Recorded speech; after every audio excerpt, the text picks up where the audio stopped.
సాక్షి అనే పత్రికలో ఇది పత్రిక అనాలనో ఒక చెత్త కుండి పేపర్ అనాలనో అర్థం కాలేదు. మచ్చాలేని నాయకుడు, 40 ఏళ్ళు సుదీర్ఘ రాజకీయ నాయకుడు, మైనార్టీ నాయకులు ఎన్ఎండి ఫారూక్ గారి పేరు మీద భూ కబ్జా అని రాస్తుంది పత్రిక. సిగ్గుండాలి ఆ పత్రికకు. ఎందుకంటే సొంత ఆస్తులు నంద్యాల ప్రజల ప్రయోజనాల కోసం, రోడ్ వైండనింగ్ కోసం, సెంటర్ల కోసం, ఈద్గాల కోసం ఇచ్చిన ఘనత ఒక నస్యం ఫ్యామిలీకి ఉంది. వాళ్ళ స్థలం వాళ్ళే కబ్జా అని రాస్తుంది దొంగ పత్రిక. సిగ్గుండాలి. ఎందుకంటే సొంత స్థలాలు ఎన్ని ఇచ్చినారో ఈ పత్రికకు తెలియదు. వైసీపీ నాయకులు కూడా తెలియదు.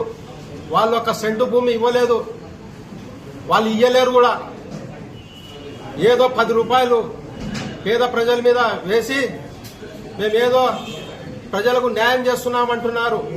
మీ స్థలాలు ఇవ్వండి, మీ నాయన స్థలాలు ఇవ్వండి, మీ తాత స్థలాలు ఇవ్వండి, మీకు తెలుస్తుంది. వీళ్ళ సొంత స్థలాలు ఇచ్చినారు నంద్యాల ప్రజలకు, అభివృద్ధికి, నంద్యాల అభివృద్ధికి. శ్రీనివాస సెంటర్ అయితేనేమి, ఖలీల్ డాగిస్ అయితేనేమి, రాజ్ డాగిస్ అయితేనేమి, ఈద్గాలకు, ఎన్జోస్ కాలనీ, పద్మావతి నగర్, ఇట్లా మెయిన్ సెంటర్లో కొన్ని 100 కోట్ల రూపాయల ఆస్తులు వీళ్ళకి ఇస్తే ఈ సాక్షి పత్రిక ఈరోజు భూ కబ్జా అని రాస్తుంది. ఒక మైనార్టీ నాయకులు, ఎన్ఎండి ఫారూక్ గారు, మంచలేని నాయకుల మీద ఈ దొంగ రాతలు రాస్తుంది.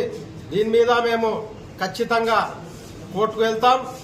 దీని మీద ఖచ్చితంగా యాక్షన్ తీసుకుంటాం. ఇంకొకసారి రాస్తే వీళ్ళ అంతు చూస్తామని ఈ సందర్భంగా తెలియజేసుకుంటూ సెలవు తీసుకుంటారు. అంతే.